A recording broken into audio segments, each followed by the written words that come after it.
የዳዊት መዝሙር መዝሙር 145 ሃሌሉያ። ነፍሴ ሆይ እግዚአብሔርን አመስግኚ። በሕይወቴ እግዚአብሔርን አመሰግናለሁ።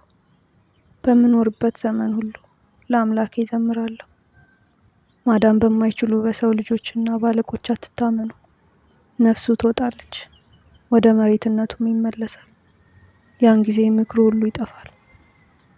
የያዕቆብ አምላክ ረዳቱ የሆነ ተስፋው ሰማይና ምድርን ባህርን በእነርሱ ያለውን ሁሉ በፈጠረ እውነትን ለዘላለም የሚጠብቅ ለተበደሉት በሚፈርድ ለተራቡም ምግብን በሚሰጥ በአምላኩ በእግዚአብሔር የሆነ ሰው ምስጉን ነው። እግዚአብሔር የታሰሩትን ይፈታል። እግዚአብሔር የወደቁትን ያነሳል። እግዚአብሔር ዕውሮችን ብልሆች ያደርጋቸዋል። እግዚአብሔር ጻድቃንን ይወዳል። እግዚአብሔር ስደተኞችን ይጠብቃል።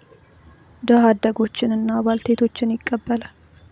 የኃጢአተኞችንን መንገድ ይዘጋል። እግዚአብሔር ለዘላለም ይነግሣል። ጽዮን ሆይ አምላክሽ ለልጅ ልጅ ነው። ሃሌሉያ።